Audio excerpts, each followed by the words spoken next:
Hey everyone, it's 10 Types, and today I'm going to be breaking down and ranking all of the new trainer cards from the two Japanese expansions, Mega Brave and Mega Symphonia, which internationally are coming out as the Mega Evolutions expansion. And there's a few things to say about this expansion, which is actually pretty interesting here, and also about my ranking, I guess, criteria here. But first of all, these two sets, as I said, are going to be making up an international set here, Mega Evolution, which is the start of the Mega Evolution block as well, kind of like how Scarlet and Violet, this is not where is it? Here it is. Scarlet and Violet was the first set of the Scarlet and Violet block. This is a new block, but it's not exactly like a normal block because we're still meeting the EX mechanic, I'm pretty sure. I mean, Mega EXs are EXs, but we haven't seen any regular EXs of the new era outside of, I guess, this like Lapras EX, which isn't like a regular card. So it's like kind of a new era, but it's not exactly a new era. And with a sort of a new era, that means that trainer cards, like at the beginning of an era, usually see a bunch of really good trainer cards that are like staple trainers. And the trainer cards in the set are kind of insane. I'm not gonna lie, they are very, very good. Some of them are type specific, some of them are not. So you see some really interesting cards here, but it's not to the extent of, say, Scarlet and Violet base set, where Scarlet and Violet base set, you look at it and you see um, Arvin, Crushing Hammer, Energy Retrieval, Energy Search, Energy Switch, Jack, Judge, Nimona, I guess, which isn't that good, but it's like a staple. I guess it's like a classic trainer. Nest Ball, Palpad, Penny, Pokegear, Pokemon Catcher, I guess Potion, Professor's Research, Rare Candy, and more. Like there are so many good items and trainers in the first set of a normal block, but this is a special one, so they're not quite as good here. Or at least there's not as quite as many that are going to be going in every deck, but there are some that are very good. Also, these are, it's ranked from, I think, 14 through 1. However, some of them are pretty close together. This is also how I did it in my past video where I talked about all the new Mega cards, as in the Mega EXs, where also I think a lot of people are kind of confused. They thought I said that like that I, or they thought that I thought Mega Nectar EX is like really bad, which I don't. I think it's like okay.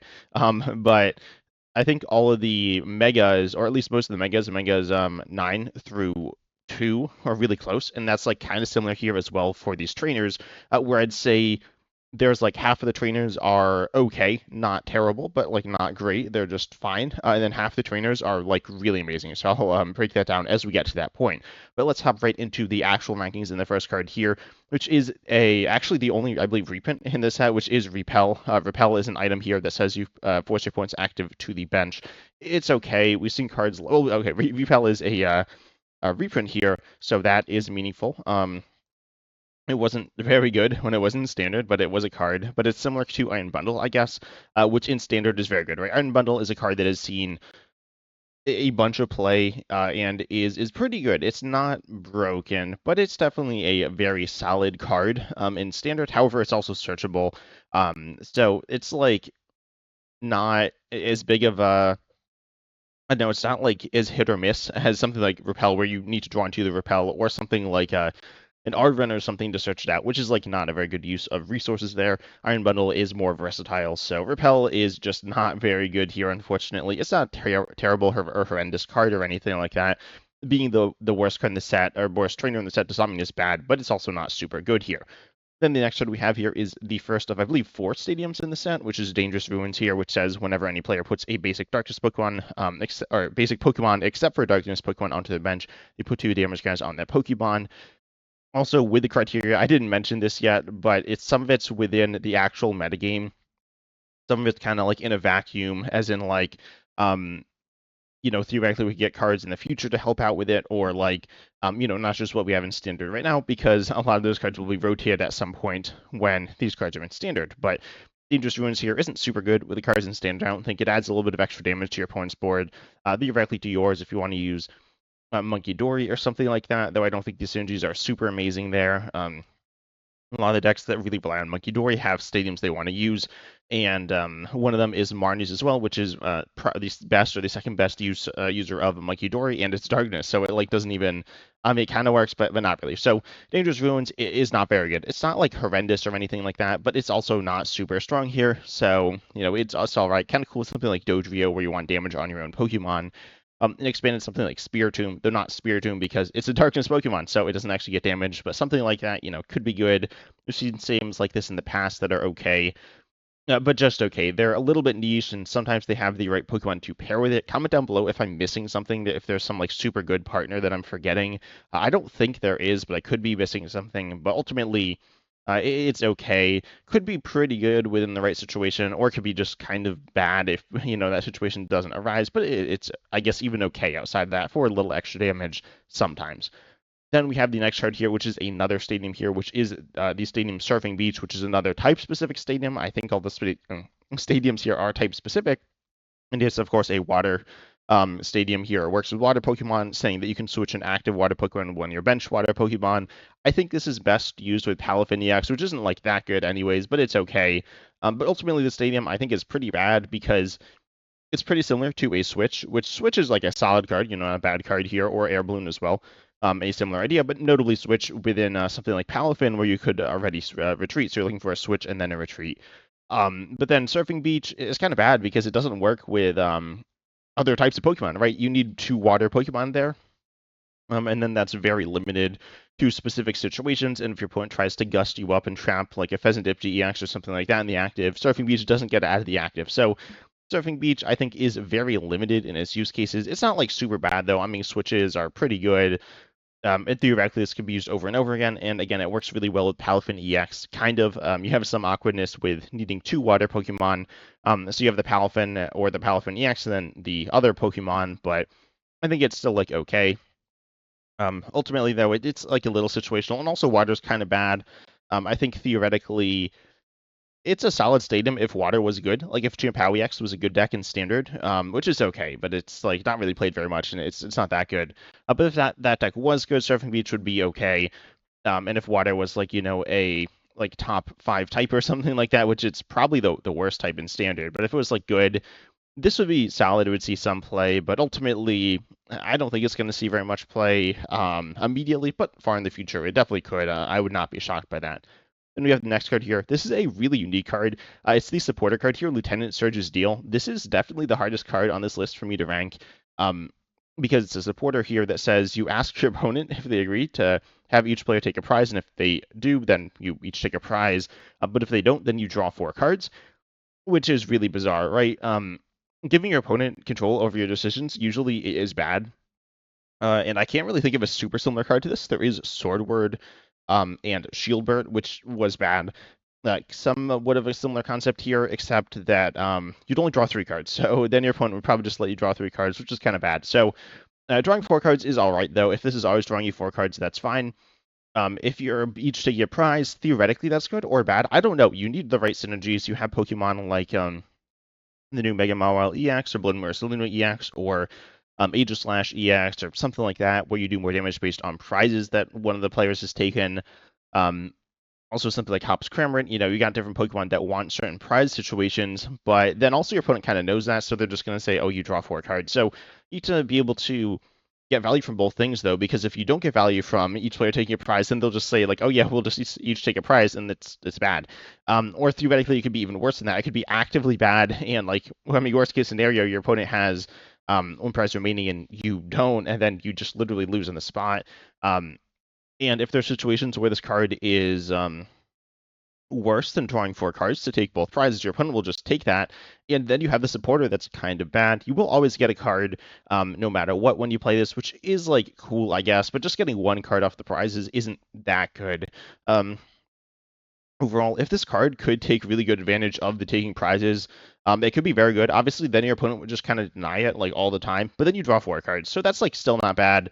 Ultimately, I don't think this card's going to be good. I think it's actually going to be pretty bad, but it has a chance of being really good as well, theoretically, doing some like weird combo, which I don't know what that combo would be. I haven't thought it through some. I've been like thinking through this card a little bit and don't have some genius answer here, but it's definitely an interesting card here. Almost it kind of reminds me of the each player taking a prize kind of reminds me of Dustor. We give up a prize, but you then like can take a prize, but usually that's by like removing an opponent's threat, which is like the bigger deal. So this card probably as bad as I said, but could be cracked open to be a pretty cool, pretty good card. I think it's a really interesting design, but it's probably not good enough, but still kind of cool. Then we have the next card here, which is Suspicious Watch. This is an interesting card here as well. It's an item that lets you devolve one of your evolved Psychic Pokemon by returning any number of its evolution cards back into your hand. and then you cannot evolve immediately. This is useful for a few things. I'd say the one that's most interesting is reusing on-play psychic abilities, and one of the sets, or maybe both of the sets, no. So Mega Symphonia, which this card is from in Japan. Wait, what? No, it's from. I don't know. This is a bit of a mess to look through. But yeah, Mega Symphonia, I think. There's an Alakazam line. There's also a Grumpig, and they're okay for the on-play abilities. And I think there's some other ones in Standard that are like also okay, but they're just okay. So those on-play abilities theoretically could be really good if you got something like a Noctowl or something else that like Drizzile or Inteleon and expanded. But like you don't really have that. So that's actually not really that good. But on the other hand, it's useful for getting rid of a 2-prizer or 3-prizer in play to remove that option for your opponent to go down, specifically if you just have one 2-prizer in play. There's a Psychic Evolution like Gardevoir EX. So it's really good with Gardevoir EX here, I think. It's not like insane because, I mean, then you don't have your Gardevoir in play, and Gardevoir could be good to have in play at times. And then, of course, it could be like Iono back into your deck, and then if the game continues, then you don't have your Gardevoir, which is really bad. Probably. So it's like kind of questionable there, but it's pretty interesting and can be good for allowing you to win the game or stop your opponent from winning the game on their turn. So that is definitely good here. But it's a little niche as well. So it's not like insane. It's really one deck, I think. Psychic is I think Gardevoir is really the only Psychic deck unless I'm forgetting something. I mean, there's like Sylveon. I don't think you'd be using it with that. Which isn't even like super common.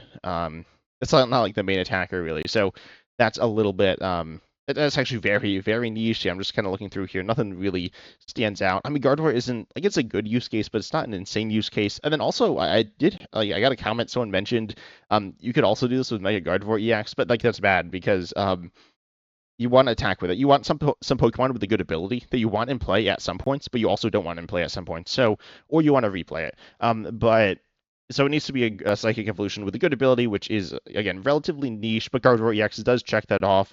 So I think it is worth a one of in that deck and could be nice, kind of like a similar power level card to Briar maybe, or something like that. But it's still a little questionable. Then we have the next card here, which is Mega Signal. I think actually before recording this, I swapped this and Suspicious Watch where they are, but they're very close. And Mega Signal here is an item that just lets you search for Mega Evolution Pokemon EX, reveal it, put it into your hand, then shuffle your deck. And I will also mention here Mega Camera, or no, not Mega Camera, Mega Kangaskhan EX is a card that I think is okay. That has some draw utility as a Pokemon that is searchable off of Mega Signal, which is very good. Mega Signal is kind of like, in my opinion, it's kind of like Terra Orb or Featherball, which both saw play. I mean, Terra Orb still sees play. It's in Standard, and it's solid. It's not insane, but it's all right as like a card in relatively low counts, though it could be in higher counts as well. But you know, it's okay, right? It's you can search out with Noctowl, and you can get a variety of different Pokemon, but not like that many different Pokemon. Not really a setup Pokemon there, so it has limitations. I will say them. It obviously very much depends how good the Megas are. I think the as I said, the Megas I said from 2 to 9, but 2, if you didn't see, was Mega Kangaskhan, which is pretty different. So 3 to 9 are all like decent Pokemon. I do think Mega Camera EX is very good. Definitely gonna be talking about that one a bunch more later, but that's pretty efficient and strong, kind of like the mold of I don't know, like Charizard. That's not a great comparison, but it's definitely a decent card there, but not insane. I don't think any of the megas are amazing. And if there is an amazing mega deck, how good is Mega Signal? Because like Ultra Ball still searching the Pokemon. If it's a basic mega, then Nest Ball still searching it. So this is pretty like niche because even in those decks, it's not getting everything you want. So, and in those decks, the ones I was talking about before, the ones with Terra Orb were ones with Noctowl, so they could search out Mega Signal. So like, would you really want to be playing Mega Signal as a one of in a deck where you can't search it out? So it's just like very niche. I don't know, but it could also be amazing if we get a mega that has a good draw ability or like support ability, kind of that's a basic specifically, kind of like Mega Kangaskhan EX, but like better because Mega Kangaskhan EX's ability is okay. It's just okay. But Mega Signal definitely a really interesting card. Obviously, I don't think it's super hard to see why this could be good. I mean, it's just like essentially a ball search card, but it is situational. So. You know, it kind of depends what other cards come out. Right now, though, I'd say it's probably a little lower than this ranking when it's going to come out. But I think it's not a bad card. It's okay. Then we have the next card here, which is a supporter card. It's Wallys Compassion. This says heal all damage from one of your Mega Evolution Pokemon EX. And if you do, put all energy attached to it back into your hand. This card is pretty interesting. I've talked about it some with Venusaur EX or Mega Venusaur EX, where it's like kind of cool there. There's some like synergies. It's here for obviously the Megas, and the Megas are tanky. They have the highest HPs in the game, or the highest HPs in the game are Megas, or will be Megas, I guess. Um, and then even like the weak ones, the quote unquote weak ones, I think the lowest is 270. So still pretty tanky there. And it's nice. But generally, these tanky Pokemon that rely on being tanky aren't super good. You see a Pokemon like Monkey Dory, which is a healing card, or something like, I guess, even like Picnic Basket, being like a bit of a better healing card than these complete healing cards, which again also there are decent ones like Turbo Scenario or Penny, but those cards are different because they are supporters that also provide switching utility and also replaying utility. So they have a lot of different values there. But Wallys Compassion and like healing supporters like Cheryl in the past are just okay. And Cheryl is a very similar supporter, except it's more versatile. So yeah, I don't think this is as good as Cheryl, which wasn't even that good. I think this might have been a weird era of Pokemon involving tournaments. So these tournament results might not be entirely accurate as to what like as an accurate representation of how good the card is, but still, Wild's Compassion, I think it'll just be okay. Obviously, it depends exactly how good the megas are, but generally cards in this fashion aren't super good, but not bad either. Like theoretically, they're amazing because they allow you to remove all your opponent's damage. You can do this over and over again, and so it's a really interesting card. We again have seen cards like it, and I just am not fully a believer in it, but it's not a bad card either. Looking at like the One Energy Megas, something like Mega Camera Up DX, which I do think is quite nice. This works very well with, and also returning the energy to your hand reduces the amount of resources need to recommit to it, and also you want to Mega here with a one energy attack or a cheap attack, or something like Mega Man Extra that does discard the energy, but then you still have like a lot of things to do, so I don't think it quite works there. Wise Compassion definitely still an interesting supporter here, and also very good with Mega Venusaur EX, I guess, but I don't know if that's probably a little too many moving pieces there. Then we have the next card here, Iron Defender, another defensive card. I'll say we have 3 defensive cards in a row here. The Iron Defender says it's an item. This is during your opponent's next turn, your metal Pokemon take 30 less damage from your opponent's attacks. This is good, reducing damage that you take. I don't know exactly how to like what to compare this card to. Tell me down below in the comments. Is there a card that's more similar than the item card? Or it's an item. It says trainer. It's an item. A defender, which is like, well, I forget you like attaches to a Pokemon, but it's a similar idea. You reduce the damage you take, but like that wasn't that good. I don't think. I'm not so familiar with that card. It's certainly an older card here. But Iron Defender is a Metal type's exclusive card, but also it's a card that works with Metal type, which is like the tanky type. I guess it's the tanky type at least. Metal and Standard, you got Goldengo, which is really good. Also, sorry about my voice. I'm as always not 100%, but yeah, you have Goldengo, which is like not that tanky, right? So I don't think you want that there. It's okay, but it's not amazing. Then you have a Caldon, which is more tanky, and you could get value out of it there. I don't hate it. And then you have, I don't know, there's other metal tanky Pokemon. I can't think of them off the top of my head, but most metal Pokemon in general are kind of tanky, so it's kind of cool here. There's another card we're going to talk about later. I'm not going to go too much into detail actually on that card later because I've talked about it a lot, but it's kind of the opposite of this. And that this is not in your control. The other card we'll talk about is more in your control. So your opponent like knows this is coming, as they see you play it, and then they're like, oh, okay, well now I need to like change my game plan a little bit, but they can do that. It's not a huge deal. So Iron Defender it's a little not gimmicky, but it doesn't work quite the way like if you just like play a bunch of Iron Defenders, then your opponent's gonna go some other route and like not go for some big attack. And that is good. That is good if you're stopping them from doing that. But also then you're not getting like crazy value off of this. You're like slowing them down a little, but you're also playing like a lot of items. And if you're playing a bunch of items, then you should be getting good value anyway. So it's a solid card. Not really sure how good these types of cards are. Taking less damage is okay generally, but you can snack this to take a lot less. So it's interesting, but again, not sure how good it will actually end up being. We have the next card here, Acer Mischief. This is a good card. Acer Mischief here is a supporter that says you can only use this if your opponent has 2 or fewer prizes remaining, and then choose one of your Pokemon in play. And during your opponent's next turn, prevent all damage from and effects of attacks into this Pokemon by your opponent's Pokemon EX. This is really cool. Giving you complete immunity to a Pokemon, kind of like what I talked about with Suspicious Watch. I think it was the card. protecting one of your Pokemon in play, stop your opponent from being able to take 2 prizes on a certain Pokemon or something like that. So it is useful here, obviously only playable at certain points during the game. Ultimately, I'd say this card is very similar actually to Briar. I mean, functionally what it does is pretty different. This is a defensive one. Briar is taking extra prizes.